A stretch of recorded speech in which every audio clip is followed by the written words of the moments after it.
You did well. You know you did. The results were there. The feedback was positive. Someone told you directly that you did a good job. And yet, something in your mind immediately started looking for the catch. Maybe they were just being polite. Maybe you got lucky. Maybe the next time, they'll finally see the truth, that you don't really know what you're doing, that you've been getting away with something for a long time, and sooner or later, someone is going to notice. This isn't modesty. This isn't humility. This is the imposter loop, and it has been quietly running in the background of your mind, possibly for years, without you ever knowing it had a name. The loop works like this. You achieve something. Your brain refuses to absorb it as evidence of your competence. Instead, it files it away under luck, timing, or a fluke. The next challenge arrives. The fear intensifies, because now there is more to lose. You work harder, not from confidence, but from terror of exposure. You succeed again, and instead of updating your self-image, your brain resets. The loop begins again. You never land. You never accumulate proof. Every success dissolves before it can reach the part of you that actually needs to hear it. Psychologists Pauline Clance and Suzanne Imes first identified this pattern in 1978.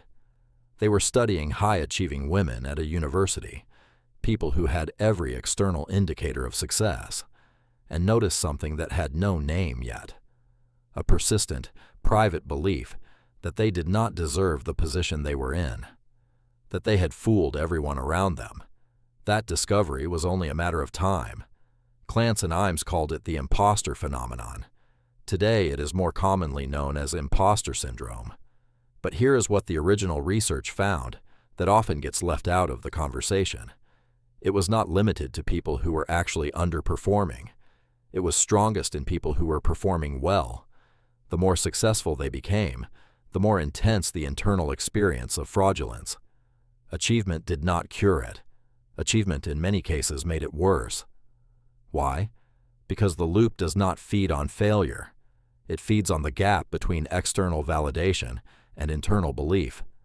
And if your internal belief about yourself was formed before your achievements, your brain will keep trying to resolve the contradiction, not by updating the belief, but by explaining away the evidence. Think about when that internal belief was formed. Not recently. Most likely it goes back a long way. Psychologist Carol Dweck spent decades studying how children develop beliefs about intelligence and ability. Her research on what she calls fixed mindset versus growth mindset shows that children who are told they are smart, not that they work hard, but that they are smart, become more fragile, not more confident, because now their identity is attached to a fixed trait. Every test becomes a referendum on whether that trait is real. Failing once is not a setback, it is exposure.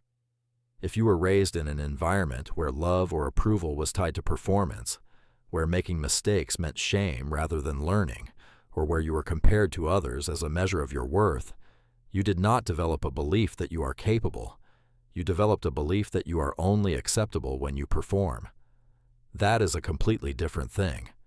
One is an identity, the other is a performance. And here is the cruel mechanics of it. When you believe your acceptability is conditional on performance, every achievement creates a new problem. Now the performance bar has moved higher.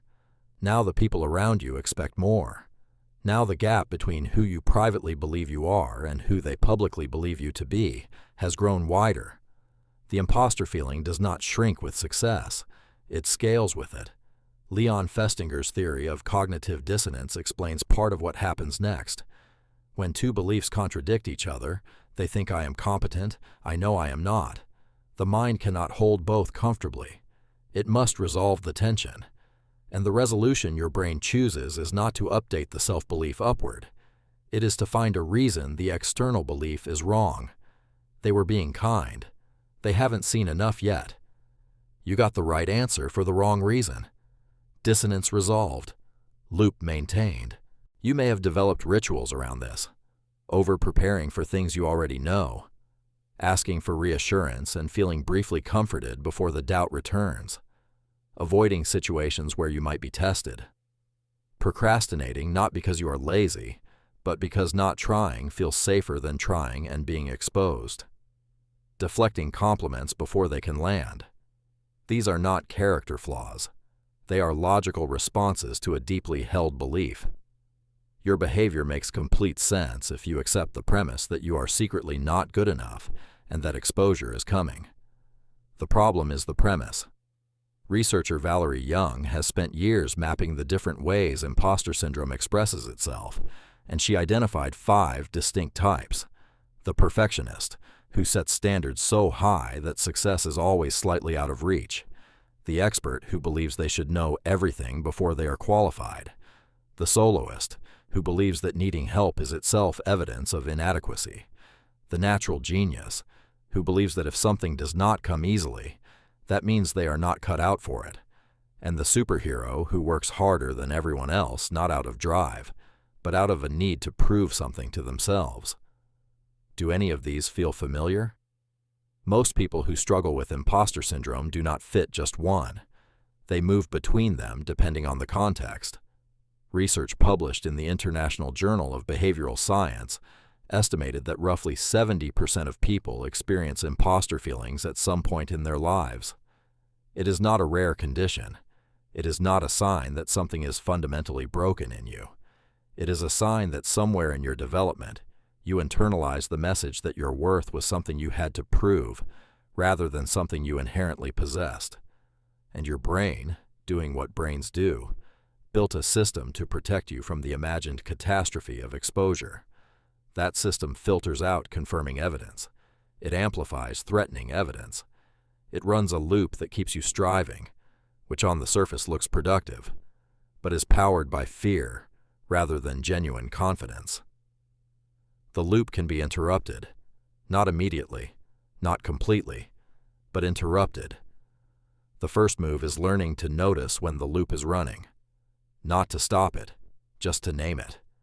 When the voice that says you got lucky appears, recognize it, not as truth, as the loop. The second move is evidence journaling, not affirmations.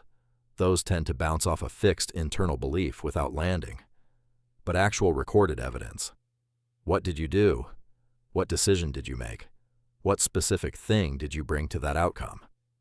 The third move is separating feelings from facts. The feeling that you are an imposter is real, but a feeling is not a fact. The intensity of the feeling tells you something about your nervous system, not about your actual level of competence. And the fourth move is perhaps the most uncomfortable. Letting the evidence land.